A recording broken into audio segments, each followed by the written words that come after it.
Hey everyone, welcome to GardenFork. Today we're going to show you how to make a cold frame out of an old window. This is an old storm window. Maybe one of your neighbors or you are replacing your windows.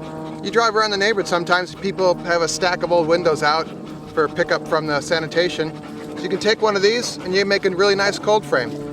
We have a previous video about making a cold frame out of plastic, and this one with a glass window is a lot more robust. So you can make the hoop house one with the plastic, or you can make this one. We'll show you how today, all right?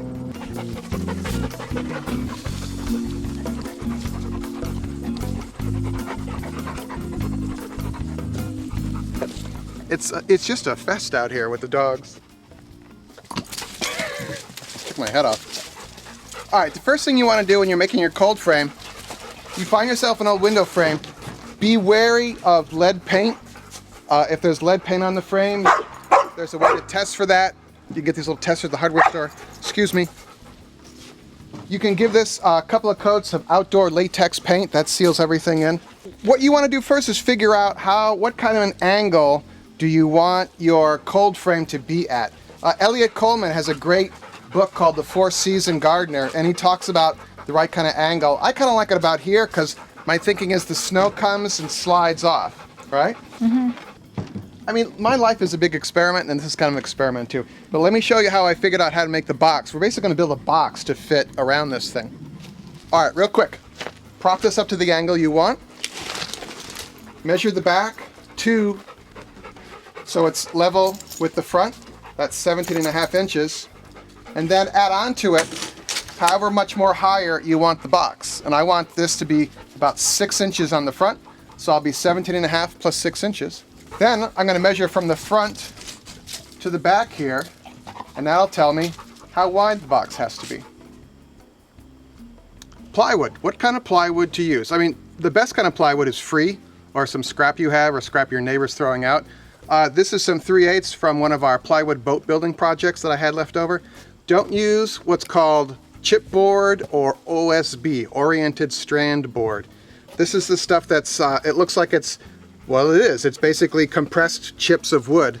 This stuff self-destructs as soon as it gets wet. So that's what we're not supposed to use. We're not going to use this kind of thing. This does not like moisture. Got it. The plywood we're using is not outdoor rated, but if you give it a couple coats of latex paint, it'll last you a couple seasons pretty good.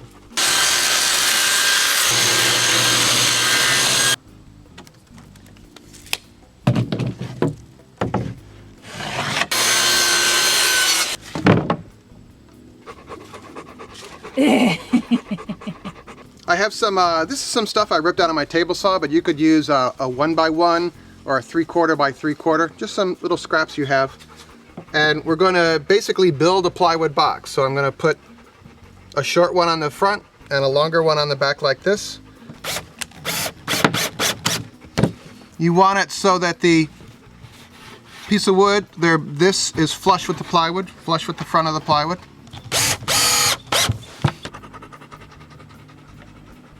The width of your cold frame is going to be determined by the width of your window.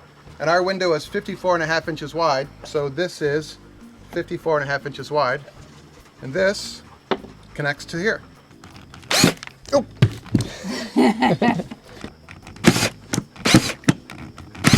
Oh, that was awkward, wasn't it? I even did this right. This is amazing. You're not done. Yeah, I know.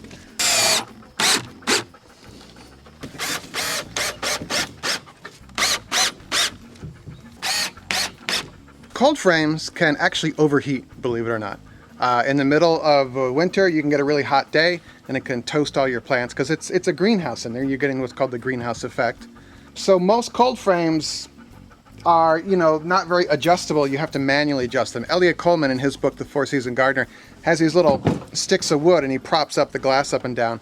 If you want, you can put in a thermatic vent, which is what we put in our hoop house, our plastic hoop house, and that could go right back here. Pretty cool, huh? Yeah. So that way, if the hothouse, the cold frame, heats up too much, these little vents open up and let out some of the heat. Wow. Measuring can be your friend. How many times did you measure? A lot. I'm going to take 2 hinges. I've added a couple of structural enhancements. Because this is plywood, it has a tendency to bow out, so I put a cross piece right in the middle here. And for the hinges to have some strength, I put this little piece of scrap I had in the back here. Vent will go right there.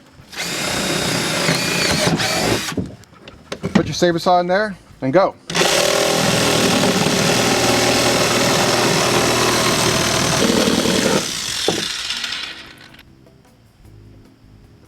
And there you go.